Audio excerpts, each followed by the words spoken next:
Hello everyone. In today's lecture, we are going to discuss Newton's first law of motion. But before going into the detail of Newton's first law of motion, let me tell you that Newton has presented three fundamental laws which govern the motion.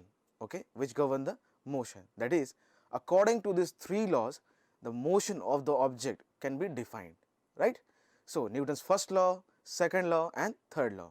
But in today's lecture, we are going to discuss only the first law, right? So let us begin. Now, if I say what is Newton's first law, that is nothing but a body would be at rest. The body would be at rest, or a body which is in motion would be in motion until and unless some external force is applied on it. So let us see one example so that you will have a better understanding over here.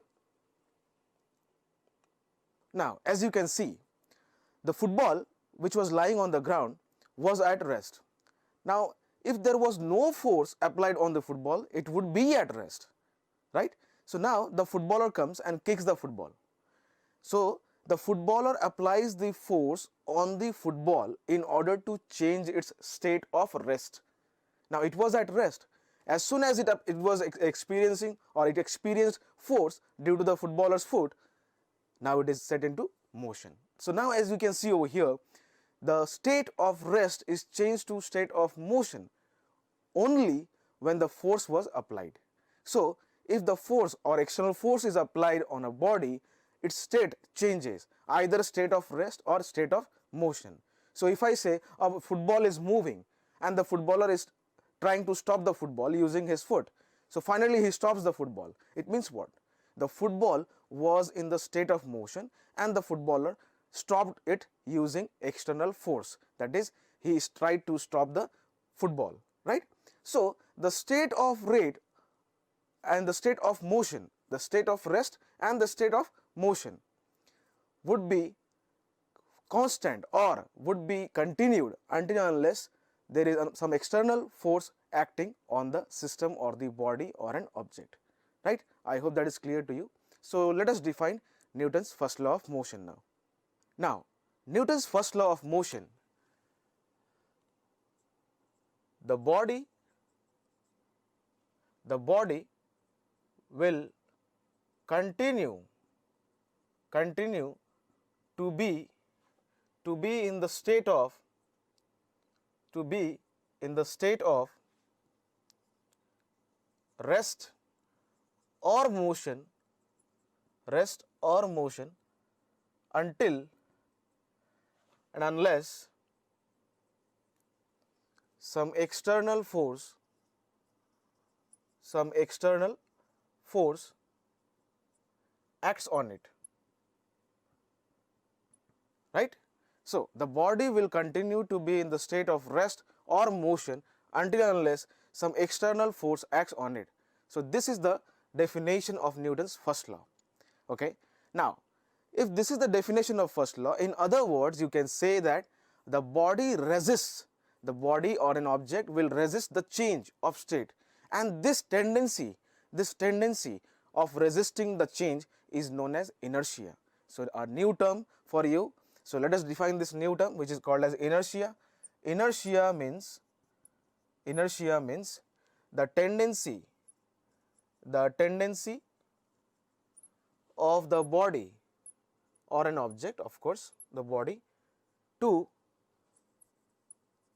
resist the change,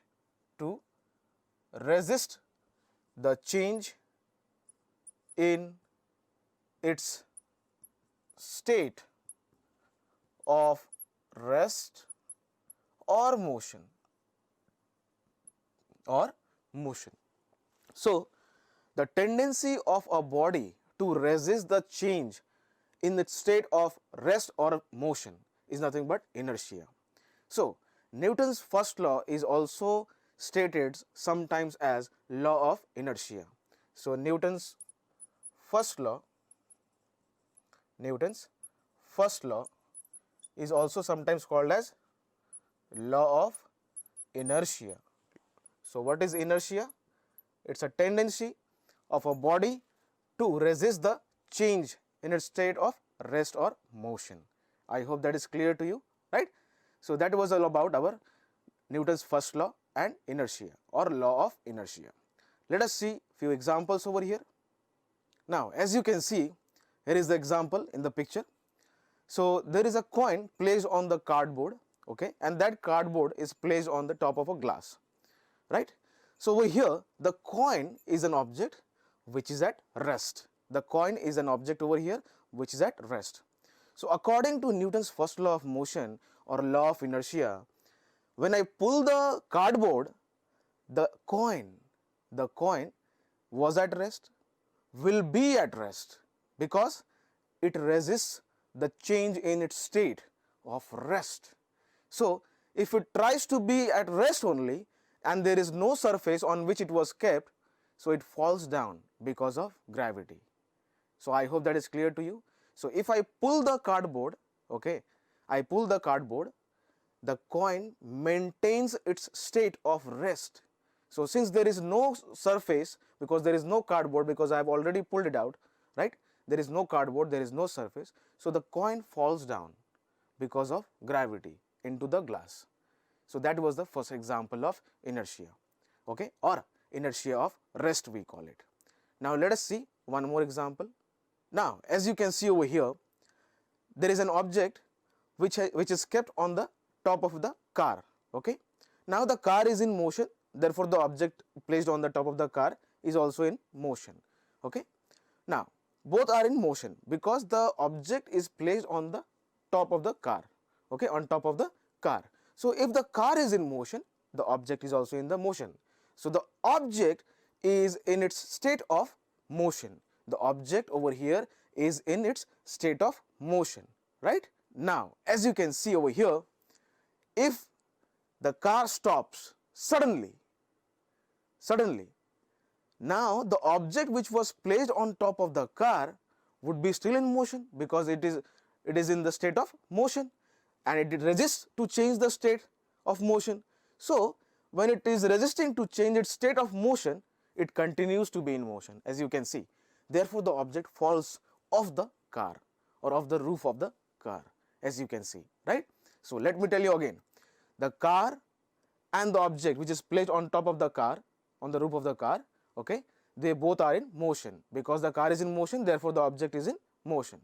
Now finally the car stops, or suddenly the car stops over here, but the object which was placed on top of the roof, it tries to be in motion, it continues to be in motion, and it's resisting to change the state, because the car is at rest now, the car is at rest, but the motion of the object continues. That is the tendency of the object to remain at the same state of motion.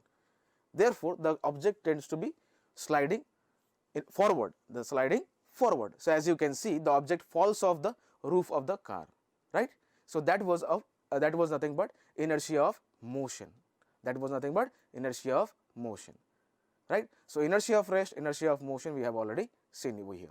As we have seen some examples based on our rest and motion. So in first example, that is the coin, cardboard and the glass, where we saw that when we pull the cardboard, the coin continues to be in its state of rest and it falls down into the glass because of gravity. And in the second example, we saw that the object was placed on the top of the car and the car was in motion, so the object was in motion and the car suddenly stops, therefore the object falls off because it continues to be in the state of motion. Now let us see some more examples based on Newton's first law of motion, right, or law of inertia. Now suppose you are traveling in a bus, okay, and the passengers are seated on their respective seats, right? Suppose the bus is moving with constant speed, okay, constant speed, and the direction is also fixed, okay, it is moving on a straight road. Now suppose the bus is moving with constant speed, that is 60 km per hour or 40 km per hour, okay, and suddenly it stops. But the passengers which are seated inside the bus, they will be in state of motion, they will continue to be in state of motion. So that time you feel the jerk, So means the car or the bus, when it suddenly stops, but the passengers, they were in the state of motion along with the bus or car, So now when the car or the bus finally stops or suddenly stops, the passengers, they tend to move forward. So as you can see over here, the passengers were in the state of motion, so they continue to be in the state of motion. I hope you got that right. Okay, so that was all about our Newton's first law of motion. Thank you.